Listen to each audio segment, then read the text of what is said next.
Sir तुम्ही तुमच्या मतदारसंघामध्ये 20,000 मतांनी चांदिवलीमधनं तुमचा पराभव झाला आहे, परंतु या सगळ्या संदर्भात आता तुम्ही आवाज उठवता ईव्हीएमच्या संदर्भात.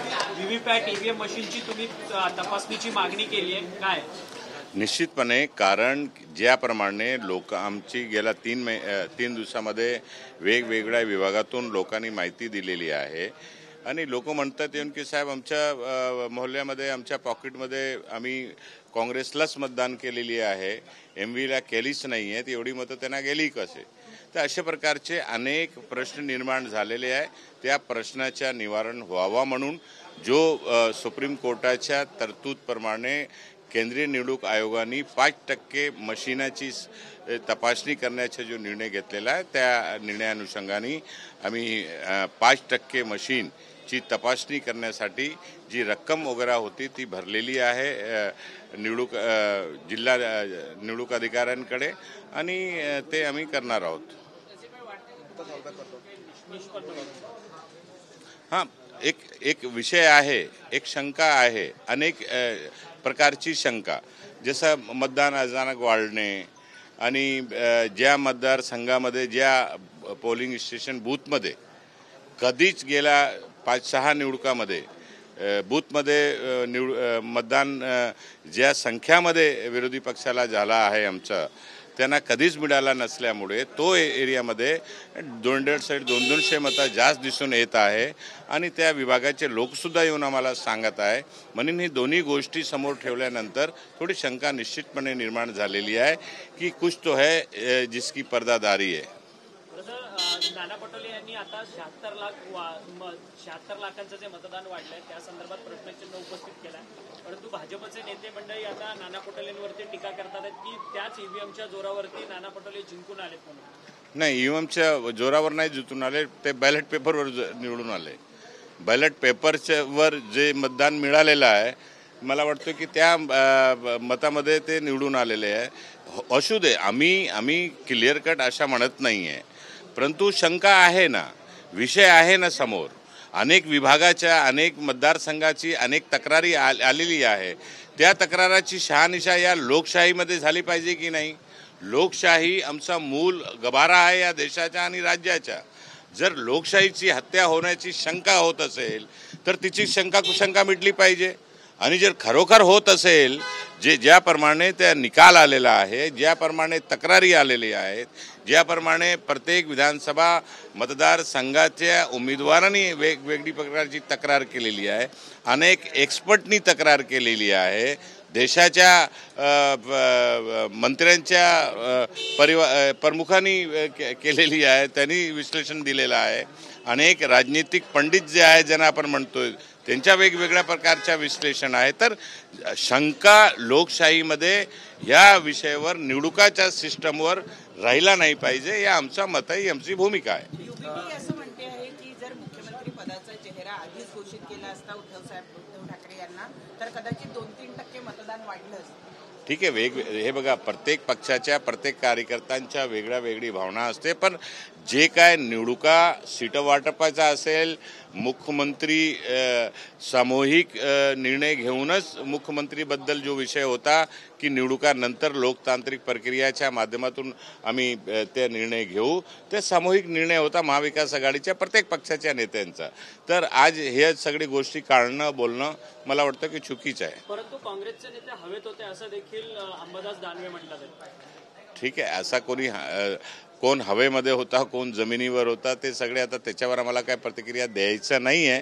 पण आमच्यामधून जर काही त्रुटी झाली असेल, महाविकास आघाडीमध्ये काय त्रुटी झाली आहे, पक्षामध्ये काय त्रुटी कमी आम्ही कुठे पडलो, मशिनेचा काय विषय आहे, इलेक्ट्रॉल सिस्टममध्ये कुठे काय झालेलं आहे, त्या प्रत्येक विषयावर आमची सगळ्यांची आमचा मंथन सुरू आहे. आम्ही सगळी माहिती काढत आहोत, विश्लेषण करत आहोत आणि ते जे आमच्या समोर जे विषय येत आहे त्या विषय आम्ही पुढे घेऊन जाणार आहोत.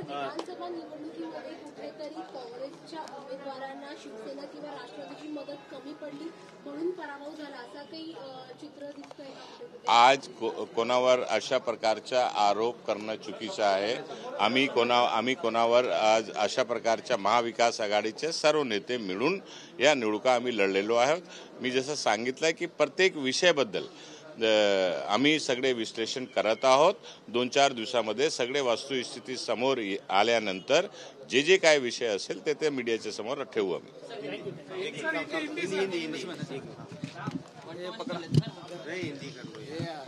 हिंदी होना नो 1 to 1 मुझे जल्दी जाना है.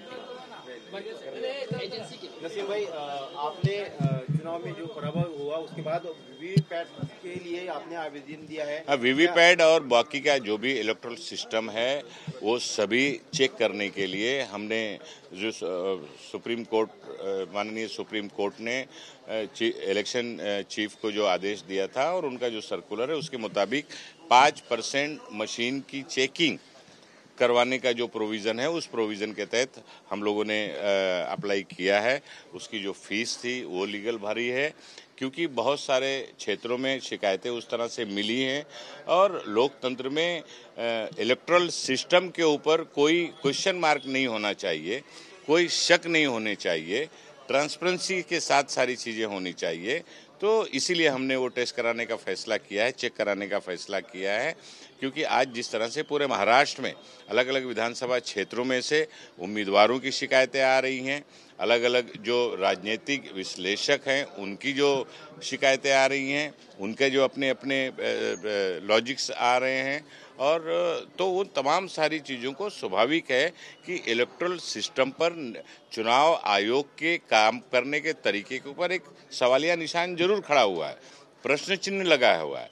और अगर ऐसा है तो ये देश के लिए, देश के लोकतंत्र के लिए बहुत बड़ा खतरा है. देश के लोकतंत्र की एक तरह से हत्या हो रही है ये कहा जाएगा. इसे हम सबको रोकना चाहिए और जहाँ जहाँ पे जरूरत पड़े हम सबको लोकतंत्र को बचाने के लिए हमें कार्रवाई करनी चाहिए. उद्धव ठाकरे की शिवसेना की पार्टी के नेता अंबादास दानवे कह रहे हैं कि उनके विधायकों ने उद्धव जी से कहा है कि अब जो महानगर पालिकाओं के चुनाव होंगे वो अकेले के दम पे लड़ना चाहिए, महायुति से बाहर निकल जाना चाहिए. मुझे नहीं लगता. आज ही संजय जी का आज ही बयान आया है कि महाविकास आघाड़ी इंटेक्ट है, एक है. हम लोग मिलकर आगे आने वाले दिनों में सारी लड़ाई लड़ेंगे, सारी चर्चा करेंगे, चर्चा करके लड़ाई आगे ले जाएंगे. वो कह रहे हैं कि मुख्यमंत्री पद का अगर चेहरा घोषित किया होता तो उससे फायदा होता. इस तरह की देखिए, हर पार्टी का कार्यकर्ता अपनी अपनी भावना अलग अलग तरह से व्यक्त करता है. जो भी चुनाव में चाहे मैनिफेस्टो हो, 5 गारंटी हो, मुख्यमंत्री के चेहरे का विषय हो या कैंपेन हो, सारी चीजों पर सभी पार्टियों ने सामूहिक तौर पर निर्णय लेकर आगे काम किया. आज की बैठक में क्या हुआ, क्या चर्चा हुई, क्या कोई संदेश दिया है, कोई कानून नहीं, सभी उम्मीदवार जिला अध्यक्ष आज हमारे महाराष्ट्र के आए थे और उन्होंने अपने स्तर के पर सारी बातें बताई हैं, सारे जो उनकी शिकायतें थी वो किया है. चुनाव प्रक्रिया को लेकर बहुत सारी शिकायतें उन्होंने की है. तो मुझे लगता है कि और उसके ऊपर कार्रवाई प्रांत अध्यक्ष नाना पटोले जी और पूर्व मुख्यमंत्री सब मिलकर पृथ्वीराज चौहान जी हम लोगों ने सुना है और उस पर कार्रवाई करेंगे.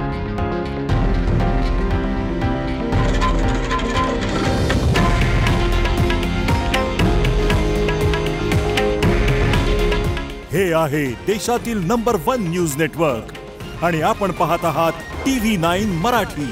काळजी तुमची, हित महाराष्ट्राचं.